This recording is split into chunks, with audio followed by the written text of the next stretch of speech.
Hello, welcome to Midwest Fantasy Football, Week 17. This is the championship week recap. Don't normally get a chance to do one of these, but since I have Aaron's wonderful help, it makes it a lot easier to do an end of the season recap. As obviously, this is our championship recap, so congrats to our champion Lee. Lee's Cup My Balls, taking down Will's Galactic Gibbs Gang 161.6 to 146.8.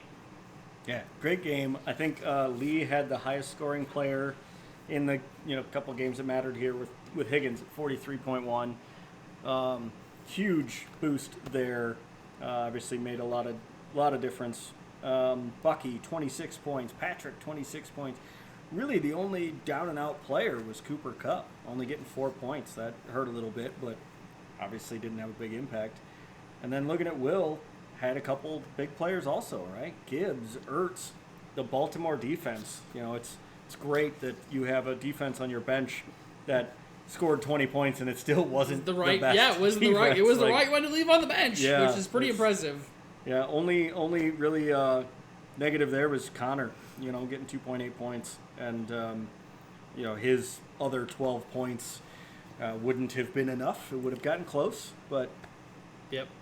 Yeah, Connor got hurt. I mean, that sucks to have that happen in a championship game. Obviously, your two kickers here, 4 points versus 4 points.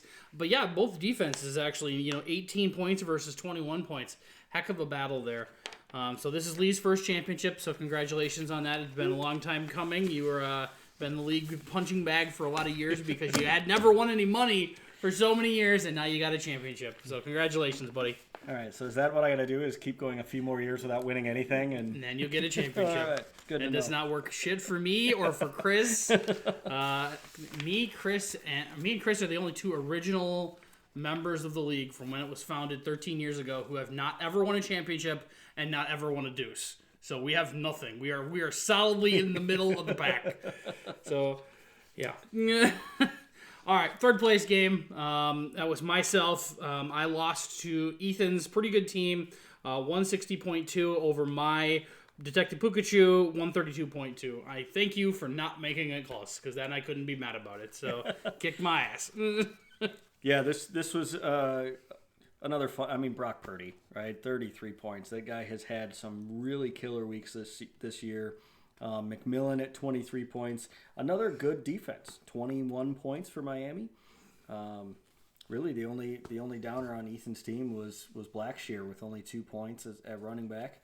Looking at Scott's team, there was one really good showing from Puka, and then otherwise it was about what was expected from the players. Came in 8 points over expected, so that. Yeah, really, it was Ethan's few bursts that really did it.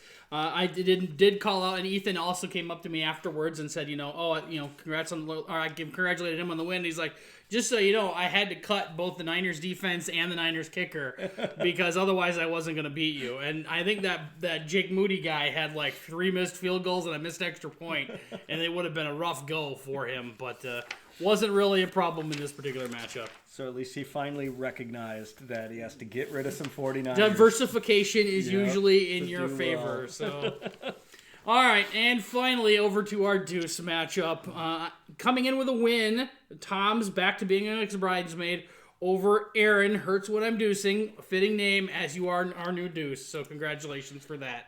Yeah, this was a killer game. I remember going into Monday night saying something to Scott like, I just need Williams to have another great game like last week and for his kicker to get hurt or miss everything. First field goal he misses, Williams starts having an amazing game. I was texting Tom like, oh man, and then suddenly Jake Bates hits that 57-yard field goal. I went, shit. But overall, I didn't expect it to be nearly as close as it was, so I was glad that it worked out that way. Looking down, original projections was only a 2-point margin. It was supposed to be close. Yeah, and then the first couple games made it look like it wasn't gonna be anymore. I think I had a 10% chance of winning going into that last game, and it jumped up to 40% at one point. I was real excited.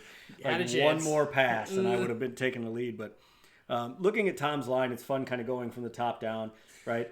Stroud underperformed. Devonta way overperformed. Terry underperformed. Derek way overperformed. It was just back and forth across the board, right? But yeah, Devontae Smith, 30 points. Derrick Henry, 28 points. Trey McBride, 30 points. Just really, really good numbers that obviously made a huge difference when everybody else underperformed. The problem on my side was that the only person who did really well was Williams and the LA defense. Everybody else basically underperformed or did about what they were expected. The one thing I really shoot myself on, Abdullah, Madison, that kind of went back and forth. That hurt a little bit because that would have made a difference. But what really gets me is Pearsall. I said all year, Pearsall's coming back from getting shot in the chest. He's going to have an amazing game. He's going to prove that he can dominate. And he didn't do it. I put him on the bench. He scored 32 points. And that would have been enough to probably get the win here, I believe. Yeah, that would have been. But, I mean, the guy only had like 45 points the whole season up to that point, and he put up 31. He's probably a heck of a keeper. I don't know how much you drafted him for. Maybe $1? Yeah, I know. Something like hopefully nice and cheap. You'll have him great for value for next year anyways. So, I definitely highlighted the three main players for Tom, which you called out. Devonta Smith was actually the trade where I traded Devonta Smith to Tom. He kind of sucked for a while, but he showed up right when he needed to save you from the deuce. Devontae Adams on my half, on the other half of the trade, really helped me a couple of times get into the semifinals, and then he did shit the last 2 weeks, and then I lost. So, but that's the way it goes. So, fantasy football in a nutshell. Yeah. So. The only wager to recap, one of the reasons why we're doing this after Week 18 was that our IDP wager went all the way through Week 18. Congrats to Scotty B. He's the winner of that. He led pretty much the whole season. His final score ended up being 918 points on the season. Second place will end up being Aaron with 864. I ended up with 850. And Tom ended up at 676. So Tom ended up with some injuries. It didn't go well. So I really enjoyed this IDP league. It'll be interesting to see what we do with this next year. So I had 884. 84? 884. That's an 884? Okay, so yeah, you were 30 points. You were only 30 points behind Scott and 30 points ahead of me. So pretty evenly matched. That's basically a week's worth of points. So yeah, it'd be a fun one to change up a little bit and do it next year. Yeah, everybody had injuries this year at one point or another. Yeah. You just can't do anything about it. Nope. So the only other thing to call out, I was looking at the schedule. This year's draft weekend will be August 23rd, 24th, somewhere around that time. That's that weekend.